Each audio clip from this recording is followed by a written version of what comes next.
विलासमान भोजन के लिए प्रयत्न ना करो। परमेश्वर ने कोई उसको बहुत ज्यादा तवज्जो नहीं दी उस खाने की, उस लंगर को।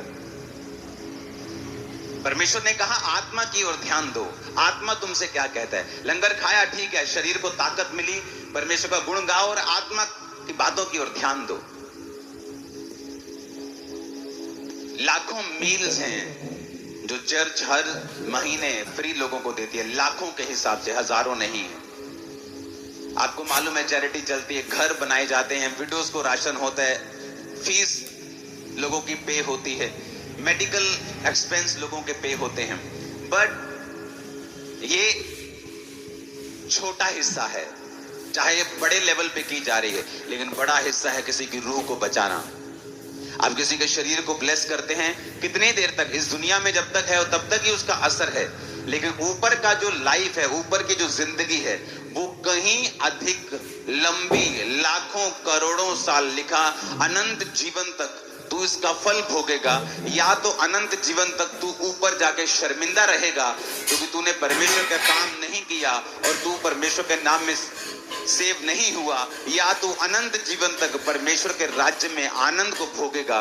क्योंकि यही एक धर्मी का हिस्सा है कि परमेश्वर ने आपको अनंत जीवन, जिस तरह परमेश्वर मरता नहीं, उसने आपको अनंत जीने के लिए बनाया। तो किसी को ऐसा ब्लेस करना कि वो अनंत जीवन तक जिए, ये बड़ा है। इसलिए परमेश्वर ने क्या कहा, उसने ये भी कहा कि अगर तू भूखा है तो उसे खिला। क्योंकि मैं कहूंगा मैं जेल में था, तू मुझसे मिलने आया, मैं भूखा था, तूने मुझे खिलाया। और हम कहेंगे प्रभु हमने तुझे कब खिलाया? प्रभु कहेगा तुमने छोटों के साथ जो किया तुमने मेरे साथ किया। जीसस क्राइस्ट ने हमें ये चैरिटी करने के लिए भी इनकरेज किया, लेकिन उसने सबसे पहले कहा है जाओ और सुसमाचार सुनाओ और सब जातियों के लोगों को चेला बनाओ। शुरू से लेके अंत तक जो मैंने तुम्हें बातें माननी सिखाई हैं, उन्हें मानना सिखाओ, और देखो जगत के अंत तक मैं तुम्हारे संग हूं। सबसे इंपॉर्टेंट, परमेश्वर ने स्वर्ग में जाने से पहले, जी उठने के बाद, स्वर्ग में जीवित चढ़ाए जाने से पहले ये इंस्ट्रक्शन दी थी कि जाओ और सुसमाचार सुनाओ। आज मुझे दुख होता है मोस्टली उन लोगों के लिए जो बॉर्न क्रिश्चियंस भी हैं।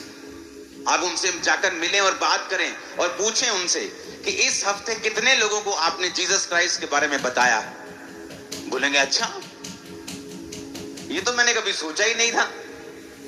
आपने कितने लोगों से प्रभु यीशु